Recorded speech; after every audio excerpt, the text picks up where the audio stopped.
So hello everyone and स्वागत है आप सभी का कॉम्पिटिटिव विल पावर चैनल में। And will start an financial editorial over here for the day.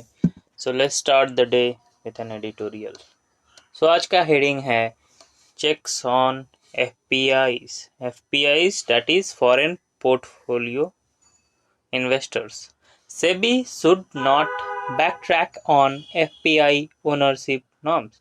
SEBI should not fast track मतलब सेबी का फास्ट ट्रैक मतलब स्ट्रिक्ट नहीं होना चाहिए एफपीआई ओनरशिप नॉर्म्स के ऊपर। एफपीआई के जो ओनरशिप जो नॉर्म्स है जो सेबी द्वारा रेगुलेट किया जाता है बनाया जाता है, सो उसको उतना स्ट्रिक्ट नहीं होना चाहिए। So checks on foreign portfolio investors वो हम लोग पढ़ेंगे आज, राइट। सो यहाँ से स्टार्ट करते हैं।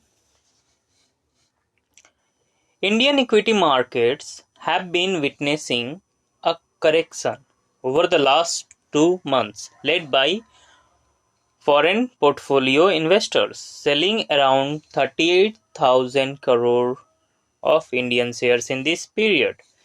तो इंडियन मार्केट के बारे में बात किया जा रहा है जिसमें फॉरेन पोर्टफोलियो इन्वेस्टर्स का क्या रोल है या फिर क्या चेंजेस हुआ, right. Let me go through one more time. Indian equity market जो है, इक्विटी मार्केट शेयर मार्केट जो है, हैव बीन विटनेस कर रहा है, ऐसा देखा जा रहा है उसमें एक ऐसा करेक्शन दिख रहा है ओवर द लास्ट 2 मंथ। पिछले 2 महीने में एक करेक्शन हुआ है, कुछ ठीक किया गया, led by the foreign portfolio investors. वो किसके द्वारा लीड किया गया है? ये फॉरेन पोर्टफोलियो इन्वेस्टर द्वारा अराउंड 38,000 करोड़ इंडियन शेयर्स में वो लोग इन दिस पीरियड लास्ट 2 महीने में 38,000 करोड़ ऑफ इंडियन शेयर्स वो लोग क्या किए हैं? सेल किए हैं। सो वो लोग सेल करके विड्रॉ कर रहे हैं। इसके पहले भी हम लोग देखे थे एफपीआई जो हैं फॉरेन पोर्टफोलियो इन्वेस्टर्स, वो अपना मनी विड्रॉ कर रहे थे इंडियन मार्केट से सेल करके। Why so? Will read about it। इसका क्या कारण है? While the selling is partly due to hardening US Treasury bond yields and geopolitical problems। तो ये सेलिंग का क्या कारण है? पार्टली ड्यू टू कुछ एक कारण ऐसा है, partly due to hardening US treasury bond yields.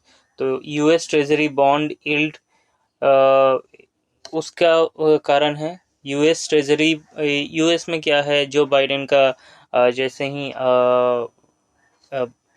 वो प्रेसिडेंट बने तो when he came and make the interest rate a bit interesting attractive, जिससे जो वहाँ के जो इन्वेस्टर्स हैं वो क्या करते हैं, बाहर में जो निवेश करते हैं और देशों में यूएस को छोड़ के, तो यहाँ पे अगर इंटरेस्ट रेट अगर इन्वेस्टर्स के लिए इंक्रीज किया जाए तो बाकी जो और जो नेशन है वहाँ पे इन्वेस्ट करते हैं, वहाँ से विड्रॉ करके वो यूएस में इन्वेस्ट करेंगे। तो that's why the US treasury bond yield वो और उनको अट्रैक्टिव लगा और फ़ायदा दिखा कि यूएस में इन्वेस्ट करना उनके लिए सही रहेगा। So that was the one reason. And another one is geopolitical problems. जो जियोपॉलिटिकल यूएस और फिर रसिया या फिर चाइना का नहीं बनता है, सो इसका रीज़न भी रहता है कि इन्वेस्टर्स यूएस में इन्वेस्ट करना सही समझते हैं और ना कि और बाकी रीजन और देशों में। Some are also pointing to the new SEBI guidelines. और कुछ ऐसा भी बोल रहे हैं इसका कारण एफपीआई जो इन्वेस्टर्स जो हैं सेल करके अपना मनी विड्रॉ कर रहे हैं, इसका कारण ये भी हो सकता है कि सेबी का जो अभी न्यू गाइडलाइंस आया है फॉर फॉरेन पोर्टफोलियो इन्वेस्टर्स के लिए, तो उसके वजह से भी ये किया जा सकता है। Which will come into force from today as the trigger for this sell off. तो ये जो एक्शन में आएगा, जो सेबी का न्यू गाइडलाइंस है, रूल्स है, नॉर्म्स है फॉर एफपीआईज, वो आज से लागू होगा। सो इसका वजह से सब ट्रिगर ये होकर सेल कर रहे हैं, राइट, एक्शन अपना ले रहे हैं। So the new rules restrict FPI holding in assets of a single Indian corporate group to 50% and overall investment of each FPI in Indian equity to 25,000 crore. सो यहाँ पे FPI का बड़ा न्यू जो रूल है वो क्या करेगा, न्यू रूल रिस्ट्रिक्ट करेगा FPI को, फॉरेन पोर्टफोलियो इन्वेस्टर्स को, जिसमें उनका जो एसेट रहेगा, होल्डिंग एसेट जो रहेगा in a single Indian corporate group तो 50% रहेगा, उससे इंक्रीज नहीं हो सकता है. ठीक है, कोई एक कॉर्पोरेट में 50% रहेगा. एंड ओवरऑल इन्वेस्टमेंट जो रहेगा FPI का इंडियन इक्विटी में वो 25,000, इससे ज़्यादा नहीं हो सकता है. तो इस तरीके से एक रोक लगा दिया गया है FPI पे, जो बाहर के देश के जो इन्वेस्टर्स हैं उनके ऊपर की 50% से अधिक वो इन्वेस्ट नहीं कर सकते कोई भी एक इंडियन कॉर्पोरेट में, और 25,000 से ऊपर भी नहीं कर सकते हैं, 25,000 करोड़ ही कर सकते हैं. Right.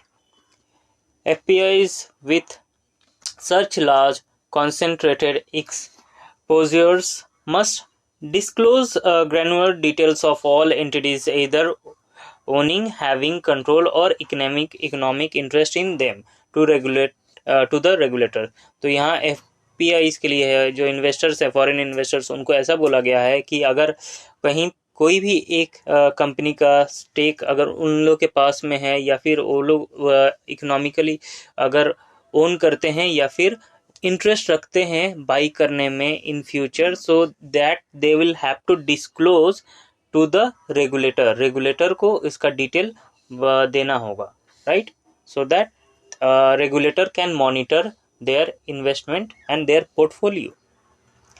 While there are voices asking for dilution of these rules or extension of the deadline, SEBI should stay firm for these rules are long overdue to sanitize the foreign portfolio route.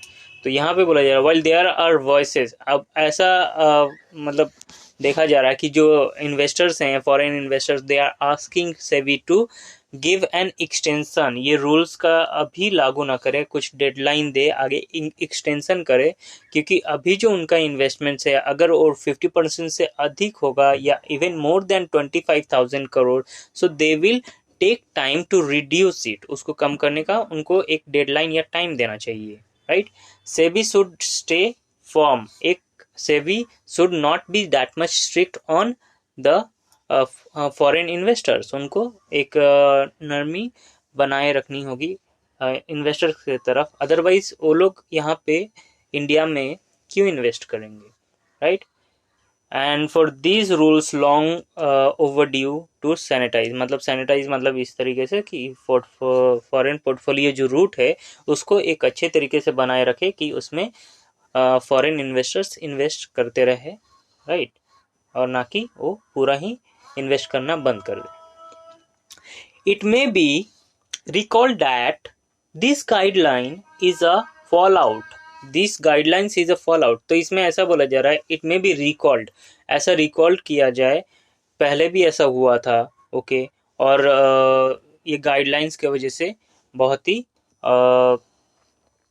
क्या बोलते हैं, बहुत ही negative impact पड़ा था market पे. तो वो क्या था हम लोग पढ़ते हैं. It may be recalled that this guideline is a fall out, ऐसा गाइडलाइन एक फॉल आउट हो, ब्रेकआउट ना कर दे और एक तो पूरा तरीके से एक ड्रॉप ना हो जाए. जो इन्वेस्टर्स इन्वेस्ट करते थे पूरा विड्रॉ कर लें एक पोर्टफोलियो से, ठीक है, एक सेक्टर से, तो वहाँ से क्या होगा, फॉल आउट हो जाएगा, मार्केट जो होगा वो गिरना स्टार्ट हो जाएगा. So it will be loss making market and ये डिसीजन बहुत हार्मफुल होगा. और ये कब हुआ था, fall out of the Hindenburg research report on the Adani group which alleged that the 12 foreign portfolio investors who were part of the public shareholders of companies in the Adani group were indirectly owned by either Gautam Adani or his close family members. तो यहाँ पे पहले जब last time हम लोग देखे थे Adani groups के ऊपर में ऐसा एलिगेशन लग रहा था दैट द 12 फॉरेन इन्वेस्टर्स जो हैं वो इन्वेस्ट करते हैं अडानी ग्रुप्स में, लेकिन वो अडानी ग्रुप या फिर अडानी ग्रुप के अडानी के क्लोज फैमिली मेंबर्स का ही वो इन्वेस्टमेंट था, ऐसा उन पे इल्ज़ाम लगा था। हालांकि in court there weren't any proof of this thing, but it was just an rumor, okay, एक rumor था। So that's why SEBI is coming with a guidelines that 50% the foreign investors will not be able to invest more than 50% in a similar particular Indian stakeholder Indian company, okay, or not more than 25,000 crore. Now, given the one more thing, when this news came of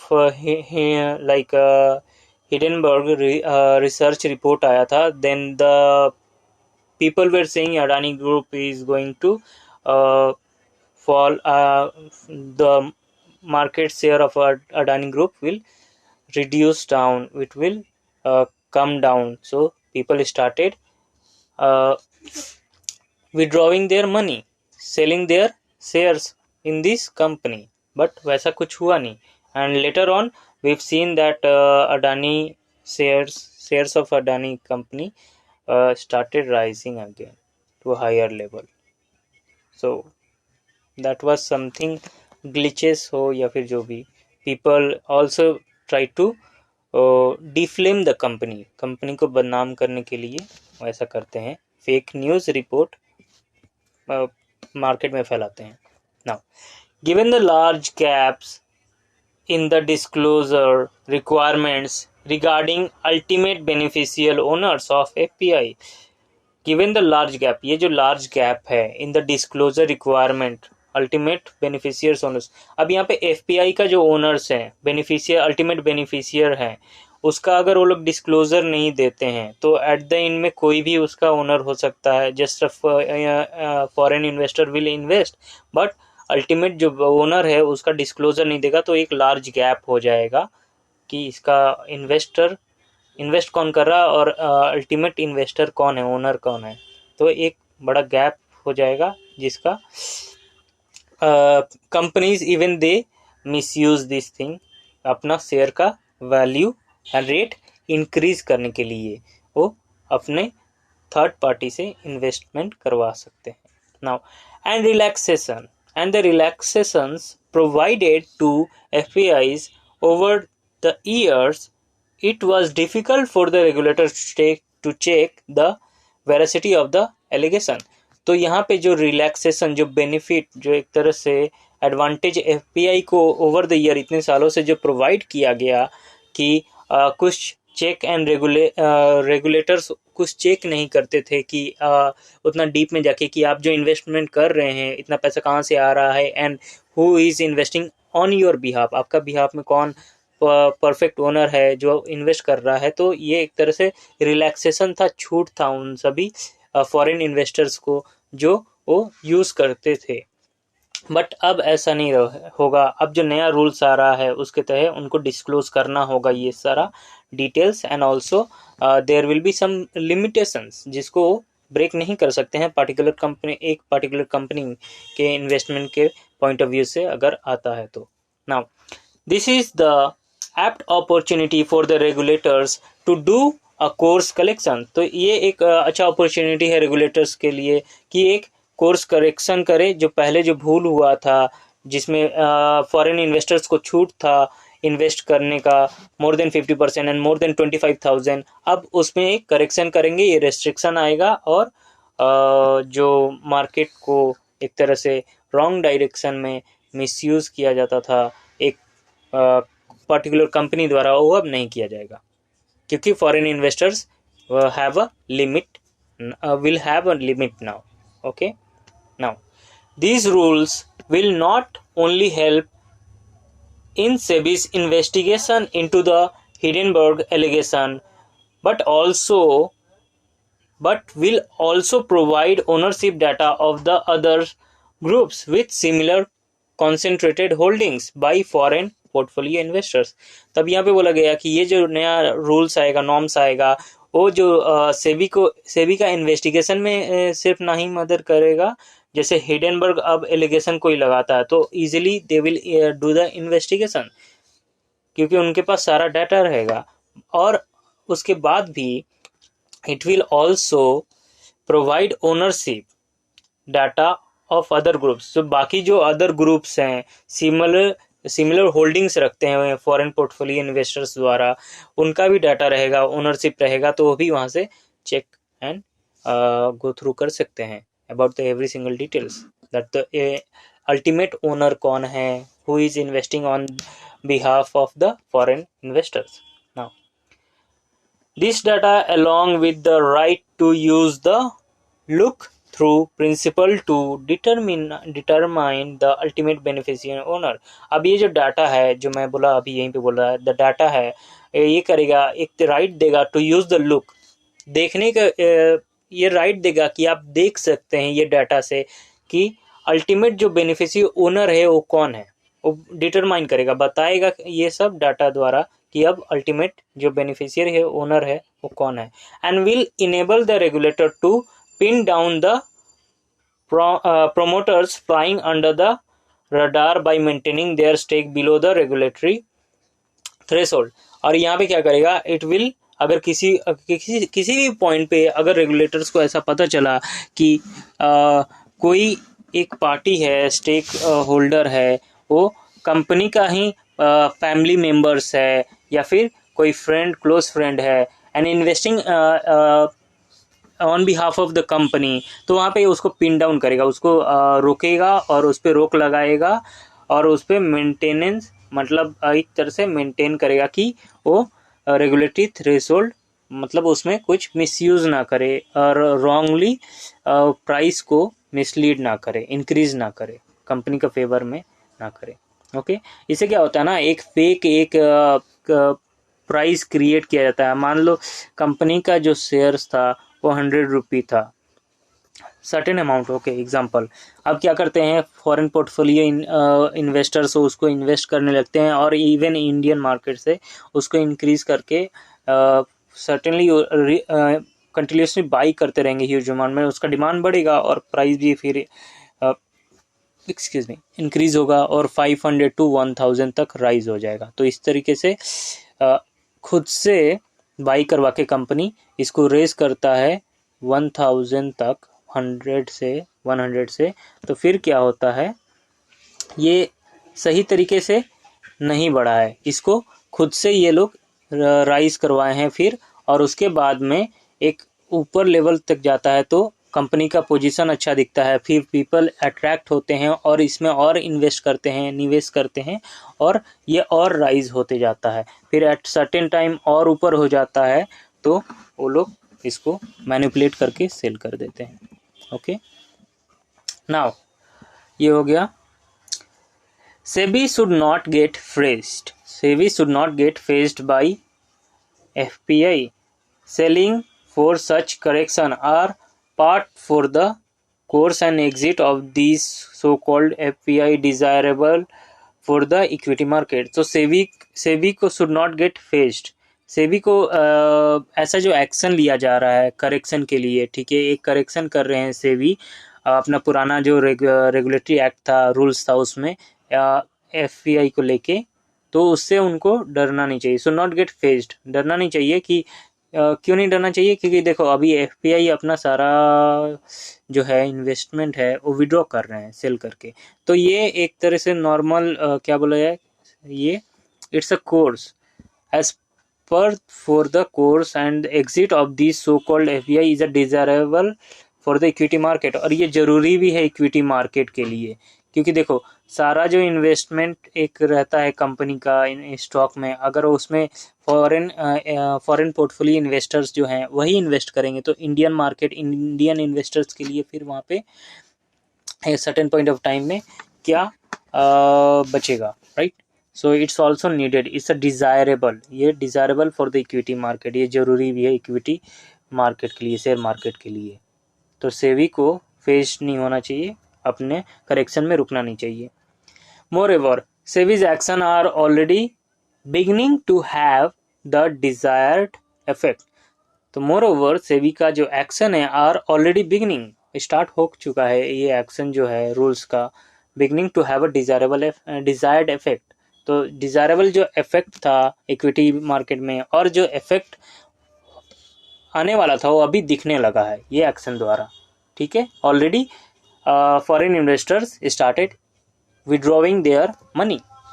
A story in this newspaper noted that FPI holdings in several Adani Group's companies have dropped significantly in September 2023 quarter। तो जो पहले जब ये लाने का बात किया जा रहा था, ये गाइडलाइंस, ये रूल्स, ये नॉर्म्स सेबी का, तो जैसे ही ये लाने का बात हुआ उसके बाद में यहाँ पे देखा कि जो एफपीआई इन्वेस्टर्स हैं जो अडानी ग्रुप्स में थे वो ऑलरेडी सिग्निफिकेंटली ड्रॉप हो गया। ये सर्टेन अमाउंट इन्वेस्ट करते थे वो लोग, वो विड्रॉ कर लिए और ड्रॉप हो गया, यहाँ से नीचे गिर गया, ठीक है, उनका पोर्शन, ठीक है, एफपीआई का। Now Elara India opportunity fund and APMS investment fund and Creta fund, ये सब क्या है, रिसर्चर्स हैं, रिसर्च करते हैं। Elara India opportunity fund, APMS investment fund and Creta fund, ये लोग रिसर्च करते हैं, रिपोर्ट उसका बुलाते हैं। Which are alleged to have links to Advani family. तो ये लोग क्या किए, ये जो रिसर्च करते हैं इलेरा इंडिया, APMS और क्रेटा, ये लोग ऐसा एलिज्ड लगाए, मतलब एलिज्ड मतलब इल्ज़ाम लगाए कि अडानी ग्रुप है, लिंक उनका जो फैमिली है और वो लोग इसमें जुड़े हुए हैं, ठीक है। ये फॉरेन इन्वेस्टर्स के थ्रू ये लोग जुड़ के अपना स्टेक है, वो प्राइस है, स्टॉक शेयर का जो प्राइस है उसको मैनिपुलेट करके ऊपर ले जा रहे हैं, ऐसा ये लोग इल्ज़ाम लगाए। And family members have reduce there holdings in Adani group stock significantly. तो इसमें बोल रहा ये लोग ऐसा इल्ज़ाम लगा कि अडानी ग्रुप ऐसा फैमिली मेम्बर्स कर रहे थे और सिग्निफिकेंटली वो लोग खुद ही रिड्यूस कर दिए अपना जो होल्डिंग्स था अडानी ग्रुप्स में, राइट। होल्डिंग्स मतलब एक कंपनी के शेयर मार्केट में उनका शेयर्स में हिस्सा, ठीक है, कुछ पब्लिक का होता है, कुछ कंपनी का होता है, ठीक है। तो मोस्ट ऑफ द पर्सन जो पब्लिक का नहीं कंपनी का होता है, कंपनी इसमें ज़्यादातर शेयर्स अपना होल्ड करता है और बाकी पब्लिक में करता है, पब्लिक द्वारा वो रेज करता है। आईपीओ जो एक एग्जांपल है इंडियन मार्केट का, तो उसके थ्रू ये लोग रेज करते हैं पब्लिक को इनवाइट करके, right. Now SEBI had stated that 2% of the 11,000 plus FPIs may be impacted by these new norms। तो ये नया नॉर्म्स आने के बाद में ऐसा दिखा गया है कि सेबी द्वारा बताया गया है 2% of the 11,000 plus FPI, 11,000 plus FPI जो थे उसका 2% यहाँ पे इम्पैक्ट करके विड्रॉ कर लिए हैं, ठीक है, ये नॉर्म्स के द्वारा, ठीक है। 11,000 से 2%, तो 11,000 का 2% कितना होगा, 2 जीरो हटाओ और 220, 220 लोग अभी विड्रॉ कर लिए हैं अपना fund. Now other FPIs having similar concentrated exposures would also have reduced their holding to avoid scrutiny।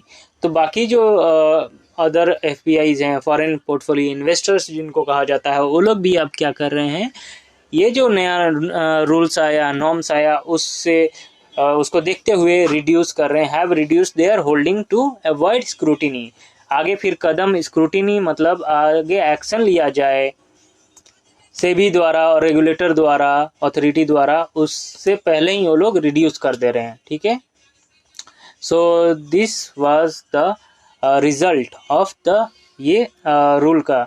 With most of the selling related to this transition behind us, the regulator should ensure that the information received is used to prevent markets from becoming a conduit for round tripping। तो यहाँ पे most of the selling is related to the transition behind us, behind us, ऐसा बोला जा रहा है regulator द्वारा, सेबी के रेगुलेटर द्वारा बोला जा रहा है। मोस्ट ऑफ द सेलिंग जो है वो ये इनके ये एक्शन के बाद में लिया गया है, राइट, उसके पहले में नहीं। And regulators should ensure that the information received is used to prevent market, और ये मार्केट को प्रिवेंट रोकने के लिए from becoming a conduit for round tripping. और राउंड ट्रिपिंग मतलब क्या, एक कंपनी है, उसी के फैमिली मेंबर्स हैं, फॉरेन पोर्टफोलियो इन्वेस्टर से जुड़ते हैं और उसी से इन्वेस्ट कराते हैं, फिर फ़ायदा होता है जो वो अपने में ही शेयर कर लेते हैं। इवन कंपनीज में के शेयर्स में इंडियन या फिर और भी जो इन्वेस्टर्स होते हैं वो लोग भी इन्वेस्ट करते हैं, तो उसका ज़्यादातर बेनिफिट कंपनी को जाता है, क्योंकि कंपनी का शेयर ज़्यादा रहता है अपना शेयर्स में। Part of the more than 50% वो कंपनी के पास रहता है, बाकी वो पब्लिक में ये कर देते हैं, इशू कर देते हैं। तो ये राउंड ट्रिपिंग होके मतलब अपने में ही वो लोग बेनिफिट ना कर ले, ठीक है, एडवांटेज ना उठाए। तो ये था FBI फॉरेन पोर्टफोलियो इन्वेस्टर्स द्वारा, राइट, उनके द्वारा एक नियम नया लाया। क्या नियम था कि वो 50% से अधिक कोई भी एक पर्टिकुलर इंडियन कंपनी में इन्वेस्ट नहीं कर सकते हैं, 50% से कम होना चाहिए, या फिर 25,000 करोड़ रुपये से भी अधिक एक पर्टिकुलर कंपनी का स्टेक में नहीं वो लोग इन्वेस्ट कर सकते हैं। अगर इससे अधिक हुआ तो रेगुलेटर्स, सेबी के जो रेगुलेटर्स हैं वो एक्शन लेंगे और उसको रिड्यूस करेंगे। So this was all from the editorial. I hope ये आपको समझ में आया होगा। I hope it was really helpful, and I'll meet you in the next session. Till then, write your reviews regarding the editorial in comment box and just let me know, and we'll meet you in next session. Till then, keep smiling and stay healthy.